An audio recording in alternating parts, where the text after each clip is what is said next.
Hello, everyone. Keith Pro here. Welcome to the another episode of the Indie Band Guru Artist Interview Series. Today, we have a guest who's been in the music for quite a while. We have Alex Yacker, aka Roomtone, you might know him as. He's been making music for quite a while in a variety of places and a variety of projects. So, in the newest project, it brings to life some of my classic sounds that I really fell in love with in those alt rock '90s without that hard aggression. There was some just lush, beautiful sounds. So, definitely love to get back into that, and glad we have you here today. First of all, I have to ask, where did the name Roomtone come from? Well, thanks. First of all, thanks for having me on. Roomtone is kind of a term that comes from my professional work, my professional life. When I'm not doing music, I'm actually a sound engineer. More specifically, I'm a location sound mixer. So in that world, roomtone is a term that describes the sound of the room, or the sound of any environment when nothing is happening. So if we're all quiet, sitting in a room, you can still hear the sounds that the room makes. It could be none of the rooms are completely quiet, so it's that kind of intriguing, mesmerizing sound that a room makes. It could be like an AC running in the back. It could be some weird sound that a light makes. But basically, that's room tone, and I felt that was kind of a fitting for the music that I was making, and fitting because of my professional one. Yeah, that's perfect. That's why there's so many different studios out there, and you can tell what an album was recorded at a certain studio just from that whole aura of the room tone. So that I definitely know what you're saying on that end of the spectrum. But as far as your new music, how would you describe it? I gave it a brief description of what I hear, but how do you describe your own music?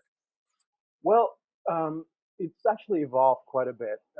Roomtone started roughly, I would say, 10 years ago, maybe around 2008, 2007. And when I first started playing, most of my songs I would describe as a bossa nova, actually. And I'm a big fan of Brazilian music. And there were people that given me labels of like indie bossa nova, and maybe in the vein of like Kings of Convenience, like very kind of mellow, um, acoustic nylon guitar. And then slowly it started evolving into something more upbeat, something more poppy, and maybe with even some influences of shoegaze bands of the early '90s. And the newest record that's called 1,000 Watts. Just a 3-song EP.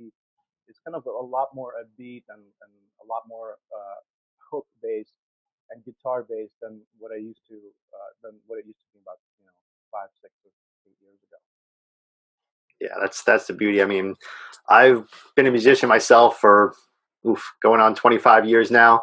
Not that great at it, so my musical talent doesn't skill, but I love the other side of this business, which is exposing great music and just finding great artists like this that are out there everywhere if you're willing to put in the work.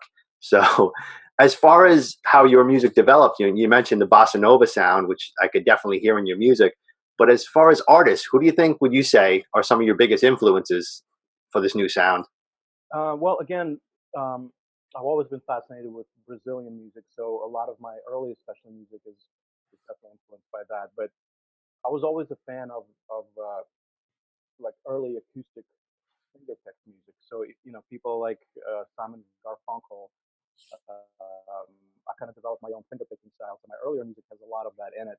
Um, and then artists like Neil Halstead um, from Slowdive, because I was always a big fan of early shoegaze music, the Cocktail Twins, and of course I can't go on without mentioning the Beatles. I mean, that's the craft of making a perfect pop song with everything in it just being perfect.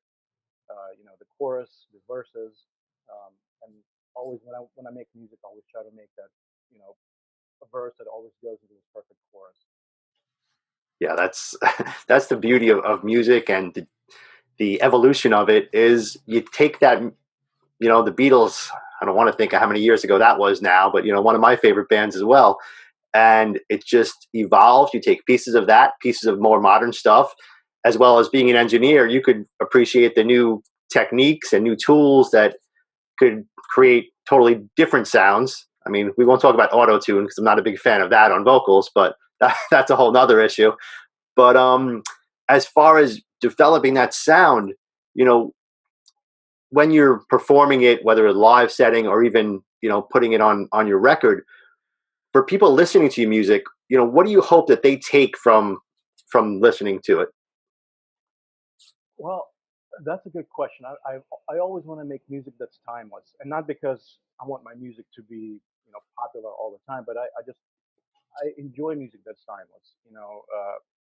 Bands like, Beach Boys, or um, the Beatles, or any pop band of the 60s, 70s.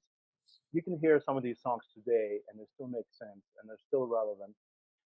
And then some of the music that we're hearing today is kind of a niche music that's maybe not going to be as big in 5 or 6 or 10 years. So I try to make that classic songwriting approach. Again, like verses that make sense and choruses, nothing that's too unapproachable to some people. So my approach to music is always just a classic songwriting approach of some of the classic bands. Right. It's, you know, it definitely works. And like I said, you hear the influence from different sides of it. And that's why new music is always great to discover, because you take pieces of the past and it becomes something for the future.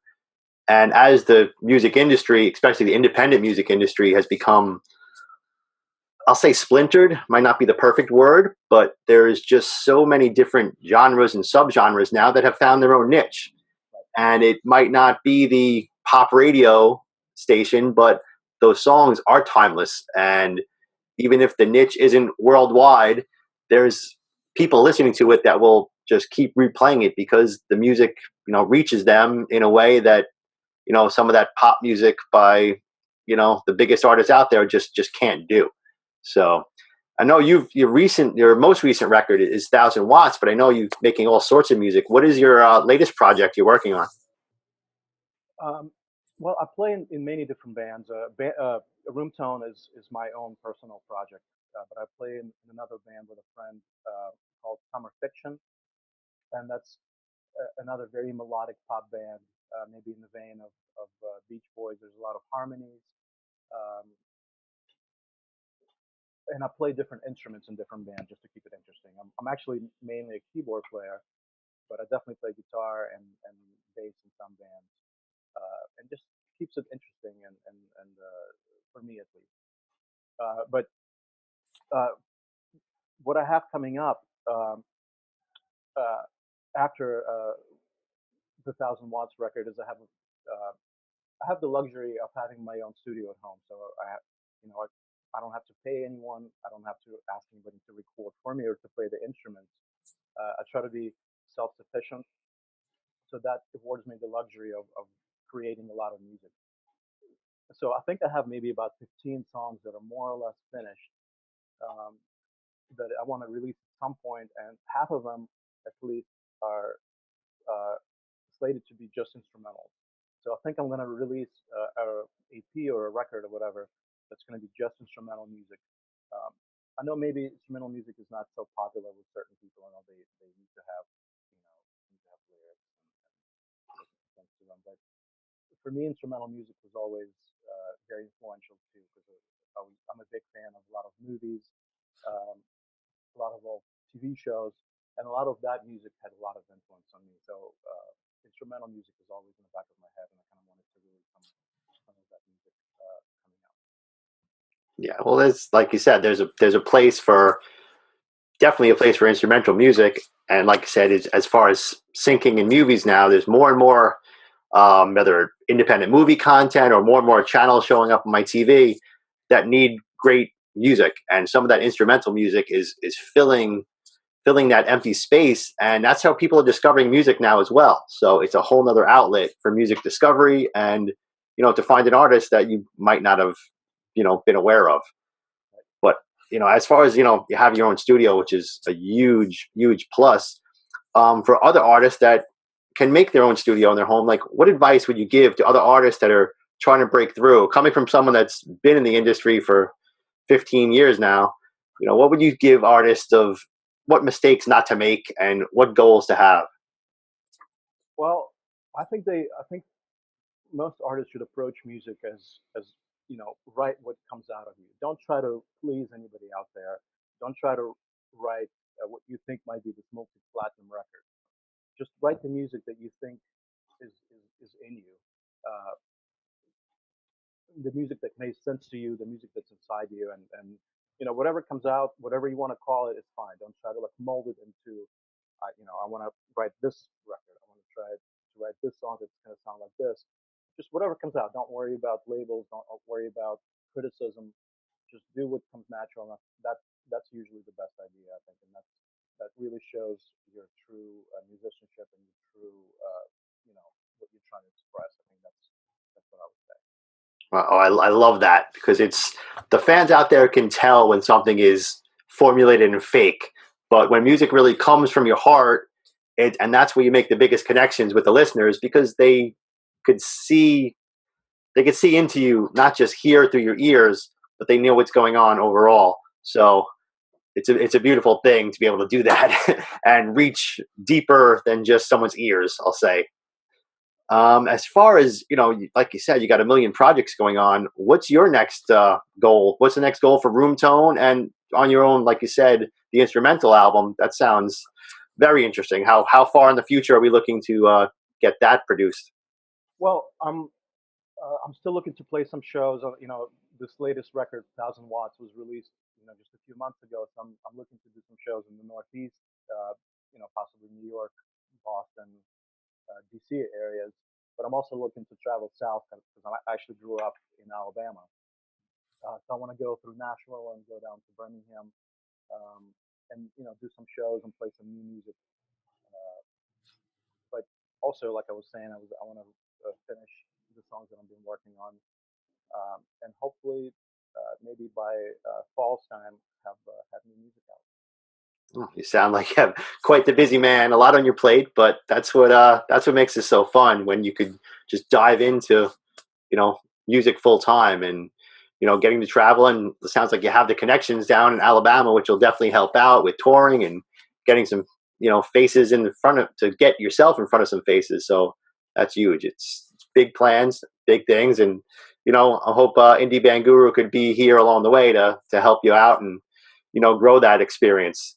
So I really wanted to just take a moment to thank you for sitting down with us. We know a lot of musicians tend to be hermits hiding in a dark room. So, having that opportunity to speak with artists and get into their brains and mindset, and, provide that positivity for other artists out there.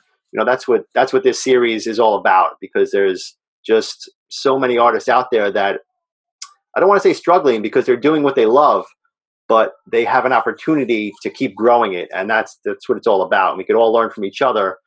And you might have heard me say it before, I'm done with the whole DIY ethos. I think we could DIT now. Let's do it together, because together we could, reach much higher heights. And that's what it's all about. If we all have that same passion for music, that's what's going to make it best for us. So I wanted to thank you for sitting down with us. And, any final thoughts that we could share? No, I think with so many outlets right now, like Spotify and Apple Music or whatever you use, there's so many good bands and so much good music out there.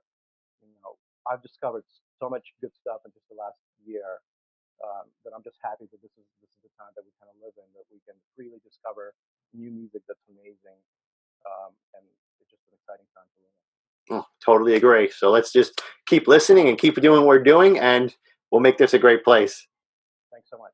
Thanks a lot, and we'll speak soon, Alex.